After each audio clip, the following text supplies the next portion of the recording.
Good morning or good afternoon, everyone, depending on where you're joining us from, and welcome to today's webinar. My name is Eugenia, and I'll be your host. It's our pleasure to have Noble and Pharma company with us today, who will be presenting this webinar titled Driving Adherence and Patient Support, Bridging Dispense and Adherence with Specialty Pharmacy. And let me introduce our esteemed guest speakers for today. Sean Glynn, Director of Patient Engagement Services, and Joe Reynolds, Director of User Experience Services. Now I'll provide some housekeeping information before we start. First of all, I would like to welcome you to our webinar platform ON24.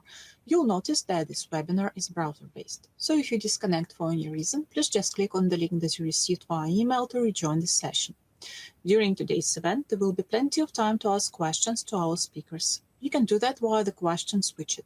Just type your question in this box and click Submit. We'll allocate some time at the end of the session to answer questions or any thoughts that you may have. If you require any assistance, please use the Help widget, and you can move, resize, and maximize any of the windows in front of you to get a better view of the slides. But now, please allow me to welcome Joe. Over to you. Well, thank you, Eugenia, and hi, everyone, and thank you for joining today. I'm Joe Reynolds from Noble, and I'm joined by my colleague, Sean Glynn, who leads our Patient Engagement Solutions Group. And today, we're excited to be here to discuss one of the biggest and least talked about challenges in self-administered therapies, which is getting patients to actually start and stay on therapy after the first prescription. Now, Sean, you've spent a lot of time studying the space. Why does initiation matter so much, and why is it such a problem in the market? Yeah, well, thanks, Joe. So, look, this space between the moment in time where a patient is prescribed, a medication for a chronic condition, and when they get to the first or second doses is just where we lose far too many patients in the journey. Market access teams spend a lot of time making sure that, drugs are available to patients. Specialty pharmacy spends a lot of time, making sure that patients can get their medications, but unfortunately, if we don't get that first or second dose right, that's just a lot of wasted effort. Look, performing a self-injection can be complex. It can be anxiety-inducing. We know that there are a lot of, there are dozens of different, self-injection devices in the marketplace. And unfortunately, it is just very fragmented how patients are getting training at the moment. I'll give you a story, a recent example from someone that we heard told us about a family member, in their early to mid 80s who was, prescribed a medication for a chronic condition. And, they left the doctor's office, didn't get any training in subcutaneous injection technique from the HCP. And when they asked, the pharmacist, when they reached out to ship that first dose for support, the pharmacist directed them to YouTube. Now, that's, a story that kind of we hear far too often, and we just think that there's just a better way, to make sure that patients are getting, initiated to self-injectable medications. Well, it's a powerful example, Sean. It really underscores that gap between prescribing a therapy and helping a patient succeed with it. And I'm curious, Sean, what does the data say about the scope of the problem in the market that people are facing? Yeah, I mean, it's pretty compelling, Joe, right? So we did some research recently, and we found that over 50% of patients, reported receiving no training from the HCP, right? So even though that's kind of part of the label that they're required to do it, it's just not happening consistently in the marketplace. We know that roughly 1 in 3 patients are reporting that they're experiencing anxiety, before they get to that first dose. And that even lingers to kind of second and third dose, sometimes depending on the frequency of the regimen. And then also we know that, anywhere from 14 to 18+% of patients, never make it to that second dose, right? So all the work that has been done prior, like I mentioned, by specialty pharmacy, ensuring that the patient is eligible for their medication, can make that shipment. They get that first dose, and then the patient is gone, right? They never hear back from the patient again, about 14 to 18%. So, roughly 1 in 7 patients never make it to the second dose. Wow. Wow, it's significant from a patient perspective, but also from a brand perspective. What implications, Sean, does that have for brands? Yeah, I mean, look, if you think about a product that has 10,000 plus patients on medication, that's a significant portion of their patient base that's not making it to the first dose. And if you think about typical cost for a biologic in the range of anywhere from 1,500 to 4,000 plus dollars per dose, it can very quickly add up to millions of dollars of lost revenue. In the marketplace. Hmm. Wow.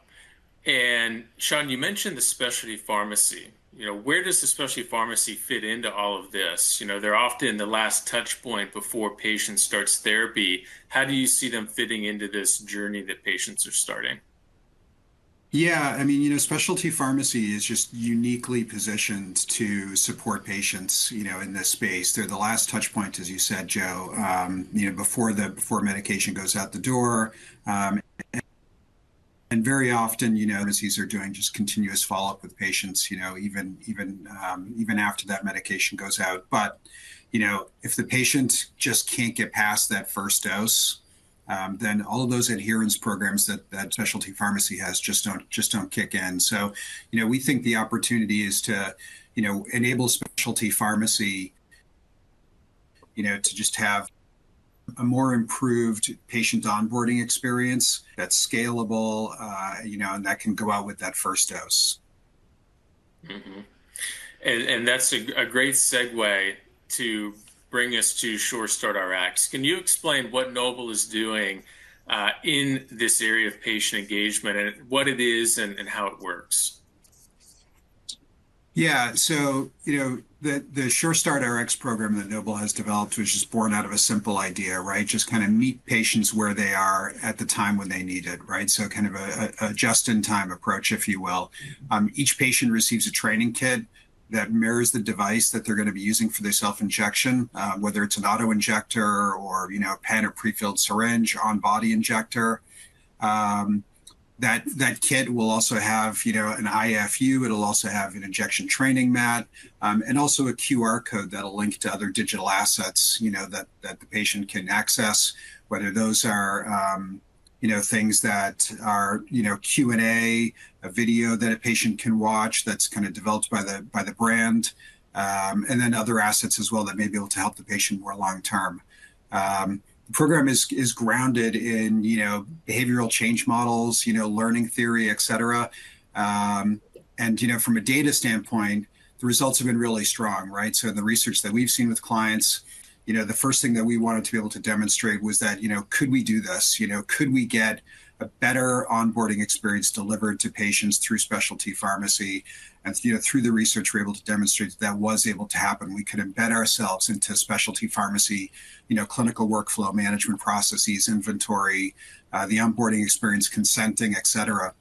Then the next thing we wanted to know was, would patients actually engage? Would they use it? We found very, very high engagement rates. 88% of patients told us that they were engaging with the kit.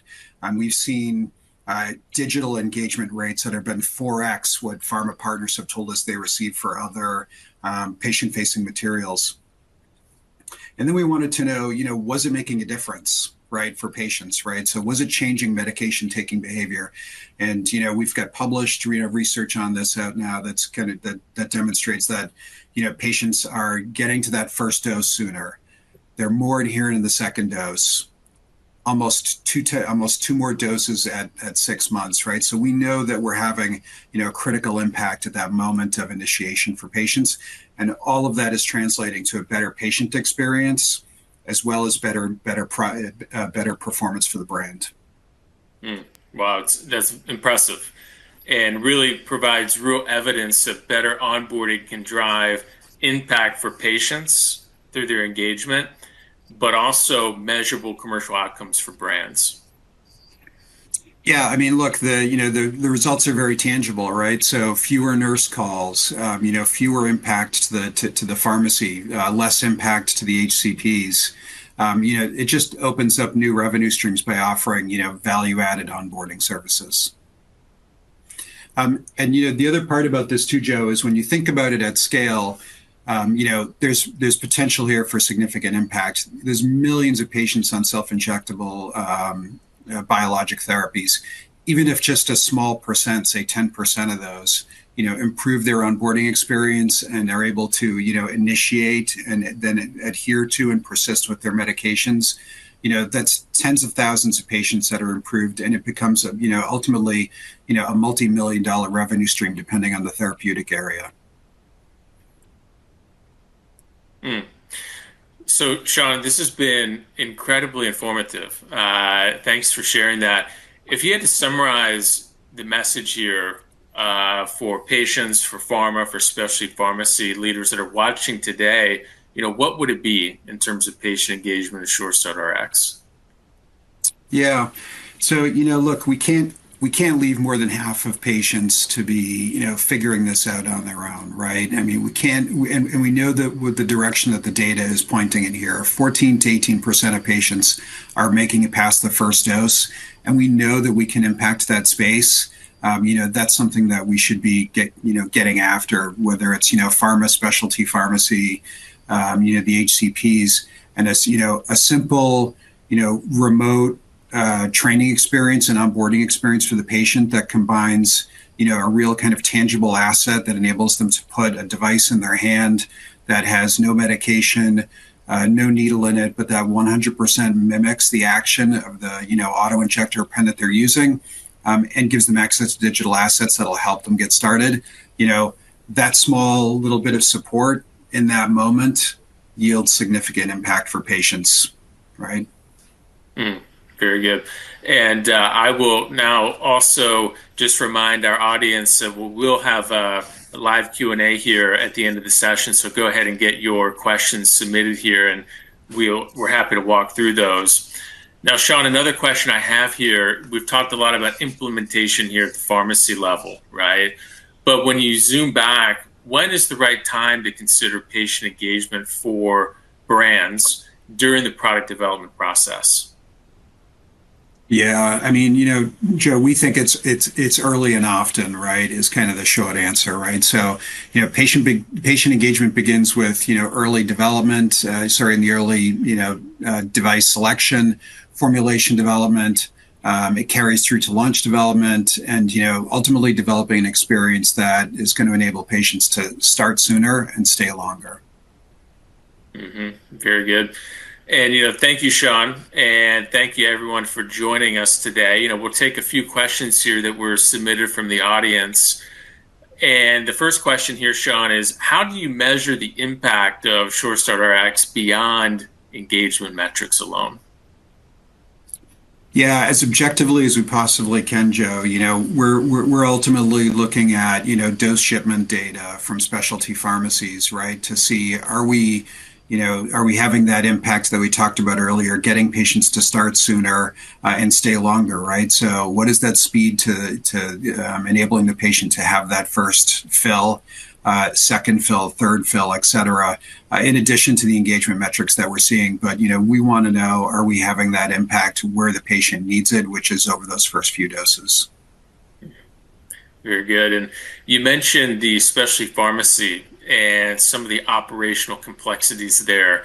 How are you and the team managing that complexity through this program?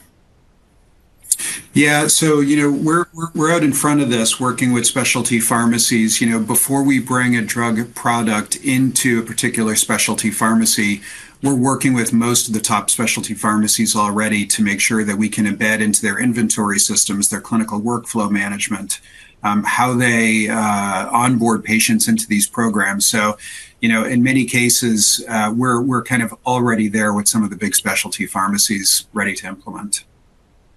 Yeah, very good. And another question here is around therapeutic areas. Is the program limited to certain therapeutic areas?